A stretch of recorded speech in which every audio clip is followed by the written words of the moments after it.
रोशनी की शादी दीपक के साथ 6 महीने पहले ही हुई थी। जिस तरह हर लड़की ना जाने कितने अरमान लेकर ससुराल आती है, वैसे ही रोशनी भी आई थी।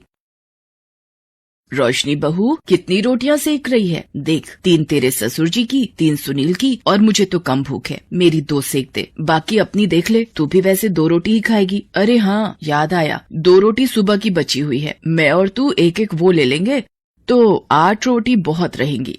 कैसे घर में आ गई, जब देखो रोटियां गिनती रहती हैं। मेरा तो दिमाग खराब किया हुआ है। माँ, 6 महीने में इतनी कमजोर हो गई है आपकी बेटी। सासू माँ जब देखो रोटियां गिनती रहती हैं और हर वक्त टोकती रहती हैं। रोशनी बेटा, कोई बात नहीं, अपनी सास की बातों को दिल पर मत लगा। तू बस अपनी अच्छी बहू होने का फर्ज निभा। बाकी हर किसी की अपनी आदत होती है बोलने की, हम दूसरों को नहीं बदल सकते, खुद को ही बदल लो। तू चुप रहा कर, बोलने दिया कर जो भी बोले। रोशनी अपने काम में लग जाती है। अगले दिन, ये क्या रोशनी, तूने अभी तो दीपक के लिए चाय बनाई थी, अब दोबारा क्यों बना रही है? फ्राई पैन में बची हुई चाय रखी तो है, वही पी लेती। माँ जी, चाय थोड़ी देर भी पड़ी रहे तो उसका स्वाद बदल जाता है, और मुझे ताजी चाय पीने की आदत है। तो ये चाय मुझे दे दे, इतनी महंगी चीनी पत्ती दूध वाली चाय है। माँ जी, सिर्फ 2 घूंटी तो है, ये क्या पियोगे? मैं ताजी बना रही हूँ, पी लो। नहीं, तू ये 2 घूंटी दे दे, मुझे बहुत है। सच में ऐसी कंजूस सास मैंने आज तक नहीं देखी। कुछ कहा तुमने रोशनी? नहीं माँ जी, मैं तो बस गीत गुनगुना रही थी। 100 साल जियो हमारी सासू जी, हमको लागत माँ से प्यारी सासू जी। 1 मिनट माँ जी, मैं अभी आई। क्या हुआ? चाय चढ़ाकर बाथरूम में कहाँ भाग रही है? रोशनी जैसे ही बाथरूम में जाती है, उसे उल्टियाँ होने लगती हैं। थोड़ी देर बाद वो बाथरूम से बाहर आती है। क्या हुआ? सारी चाय सूख गई, इतनी देर लगा दी। पता नहीं माँ जी, कल से थोड़ा जी मिचला रहा था, उल्टियाँ हो गई। अरे, बदहजमी हो गई होगी, जा नींबू चाट ले, ठीक हो जाएगा। पर बदहजमी कैसे माँ जी, मैंने तो कुछ खाया ही नहीं। रोशनी कमरे में आकर अपनी माँ को फोन लगाती है। माँ, क्या करूँ फिर, आप ही बताओ, जाऊँ फिर डॉक्टर के पास या अभी रुक जाऊँ? 1 दिन और देख ले बेटा, नहीं तो एक काम कर, दीपक से प्रेगनेंसी टेस्ट करने वाली किट मंगवा लेना, हो सकता है तुझे दिन चढ़ गए हो। ठीक है माँ, कल तक देखती हूँ। रोशनी को शरीर में कमजोरी महसूस होने लगती है। तभी, क्या बात है रोशनी, इतने छोले चावल किसके लिए बनाए थे जब खाने नहीं थे? ये लोग तो सुबह लंच ले गए, उसके बाद वैसे के वैसे ही पतीले रखे हैं, जब नहीं खाने थे तो बनाए क्यों? माँ जी, मेरी तबीयत कुछ ठीक नहीं है, थोड़ी देर बाद खा लूंगी। अब रात को कुछ नहीं बनाना, यही पूरा हो जाएगा, समझी? कमला अपने कमरे में चली गई। रात में, रोशनी, ये कुकर में क्या बनाने की तैयारी है? छोले चावल रखे तो हैं, वही गर्म कर लेंगे।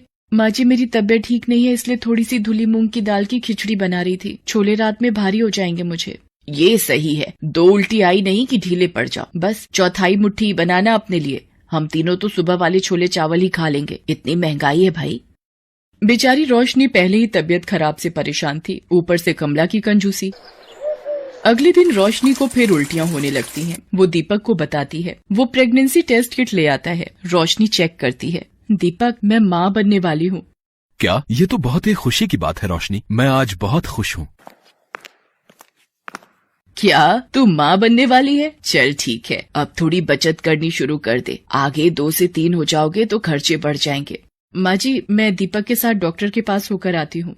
अरे, उसे क्यों परेशान कर रही है, उसे काम पर जाने दे, मेरे साथ चलना। दीपक काम पर चला जाता है। रोशनी कमला के साथ डॉक्टर के पास जाती है।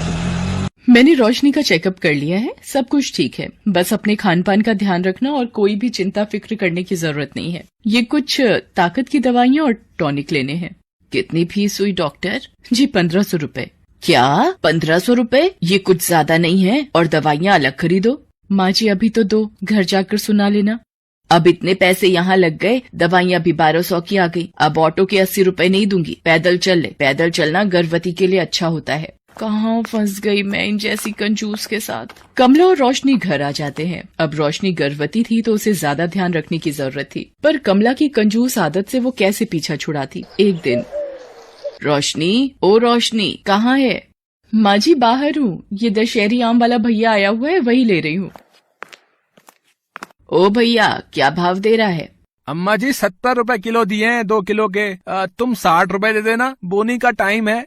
अरे, क्या लूट मचा रखी है, औरतें देखकर भाव बढ़ा दिए, और ये आम तो हैं भी बिल्कुल बेकार पिलपिले से। पर माँ जी, मेरा आम खाने का बहुत मन था।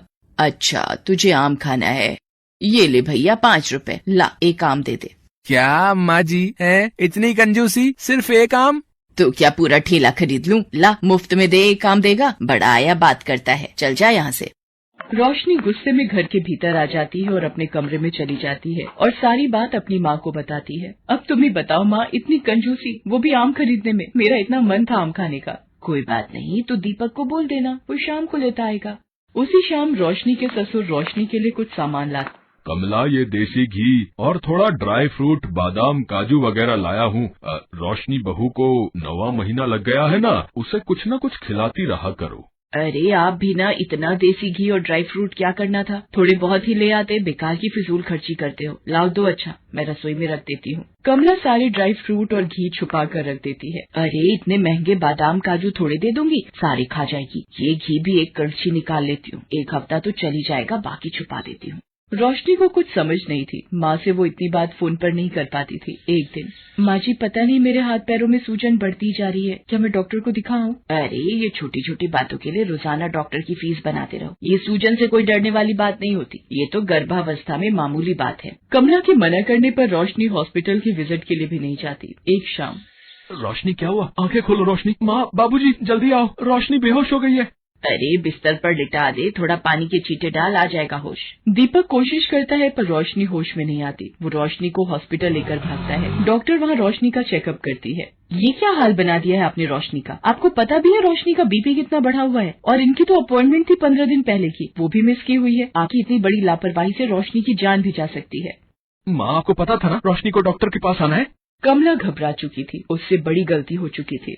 कमला, अब तो शर्म करो, इतनी कंजूसी, तुम अपनी ही बहू के साथ ये व्यवहार करोगी? मुझे नहीं पता था। वो तुम्हें माँ कहती है, उसने अपना मायका छोड़ हमारे घर को अपनाया है। अगर बहू या बच्चे को कुछ हो गया तो ऐसा ना हो सारी जिंदगी तुम्हें पछताना पड़े। माँ, अगर आपको मेरे और रोशनी के रहने से कोई परेशानी है, बस एक बार रोशनी ठीक हो जाए, मेरा बच्चा सकुशल दुनिया में आ जाए, फिर मैं अपनी पत्नी और बच्चे को लेकर हमेशा के लिए चला जाऊंगा। नहीं नहीं दीपक, मुझे माफ कर दे बेटा, मेरी आंखों पर कंजूसी की पट्टी बंधी थी, मैंने सही को गलत नहीं समझा। दीपक के पापा, आप भी मुझे माफ कर दो। मैं एक ऐसी सास हूँ जिसने अपनी ही बहू को मौत के मुंह में धकेल दिया। भगवान मुझे क्षमा कर दो। कमला रोने लगती है, तभी डॉक्टर आ जाती हैं। बधाई हो, बेटा हुआ है। माँ और बच्चा दोनों ठीक हैं। सब लोग बहुत खुश होते हैं। घर आने के कुछ दिन बाद दीपक रोशनी से कहीं और चलकर रहने के लिए कहता है, पर रोशनी मना कर देती है। दीपक, माँ जी को छोड़कर मैं कहीं नहीं जाऊंगी, वो मेरी माँ है, मैं उन्हें छोड़कर कहीं नहीं जाऊंगी। कमला ये सब सुन लेती है। रोशनी बहू, मुझे माफ कर दे, मैंने तेरे साथ इतना गलत किया, फिर भी आज तू मेरी परवाह कर रही है। नहीं माँ, माफी मत मांगो, बस अपना आशीर्वाद दो। उस दिन से कमला का व्यवहार सबके प्रति बहुत बदल जाता है, जिसको देखकर परिवार में सब बहुत खुश होते हैं।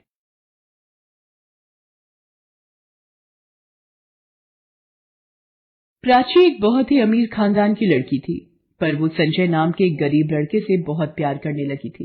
एक दिन, अरे प्राची अभी तक कॉलेज से नहीं आई, एक बार प्राची के पिताजी को फोन कर लेती हूँ, मुझे तो प्राची की बड़ी चिंता हो रही है। प्राची कॉलेज गई थी। अक्सर वो 4 बजे तक वापस आ जाती थी, पर अब तो शाम के 7 बज रहे थे, लेकिन प्राची का अभी तक कुछ पता नहीं था। तभी प्राची की माँ के फोन पर घंटी बजती है। माँ, मैंने शादी कर ली है और मैं संजय के साथ मुंबई जा रही हूँ। मुझे पता था पिताजी कभी भी हमारी शादी के लिए राजी नहीं होंगे, इसलिए मैंने ये कदम उठाना ठीक समझा।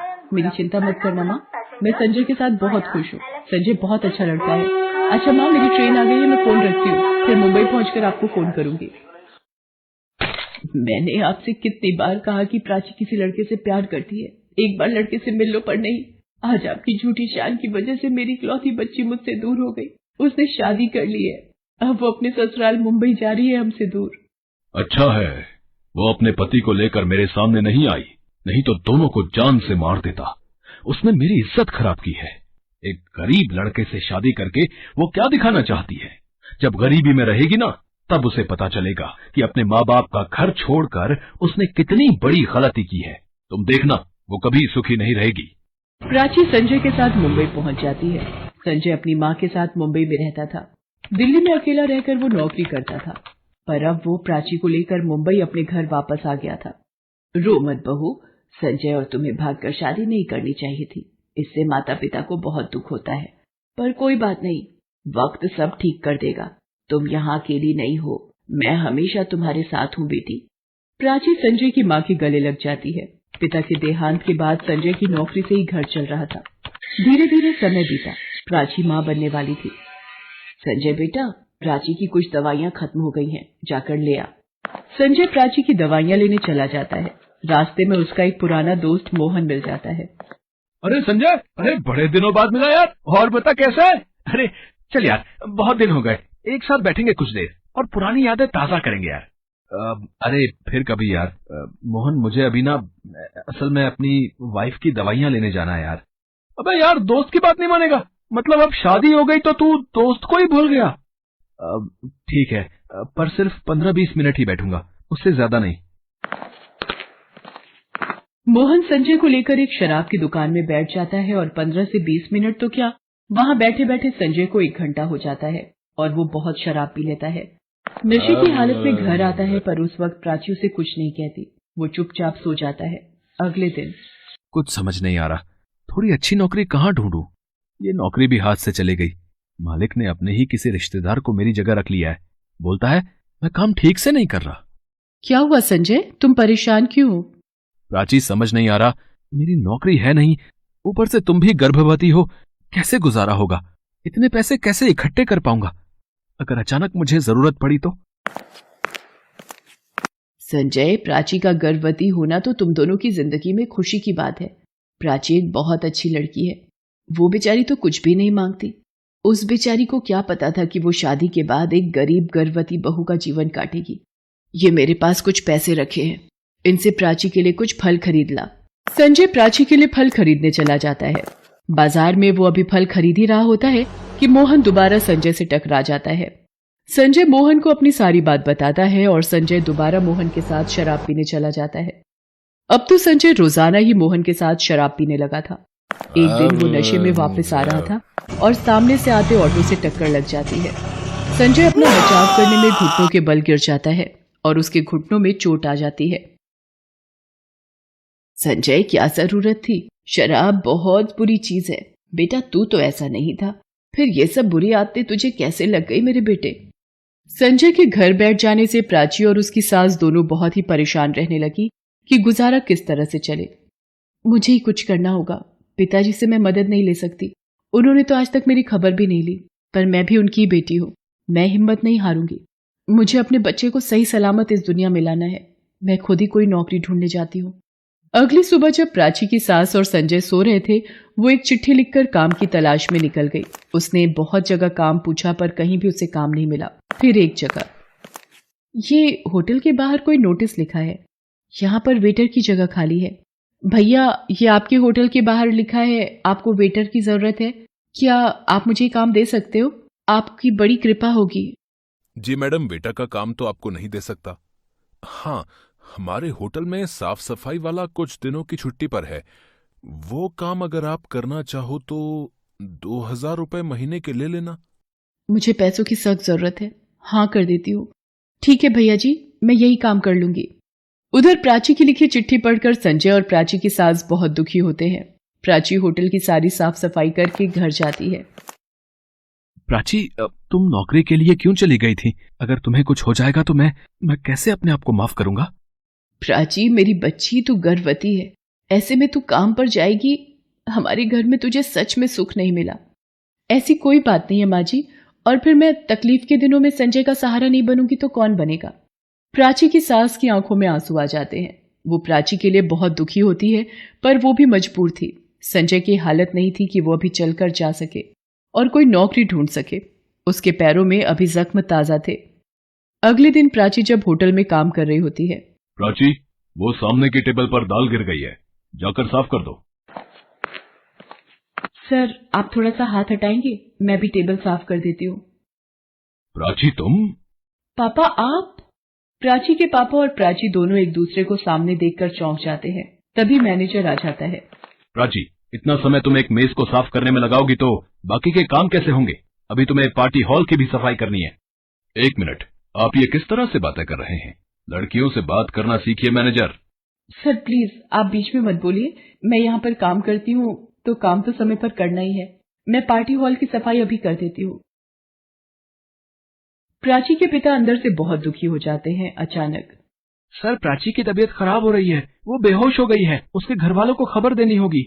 प्राची के बेहोश होने की बात सुनकर वहीं खड़े प्राची के पिता कहते हैं, क्या हुआ प्राची को? जल्दी से उसे मेरी गाड़ी में लिटा दीजिए।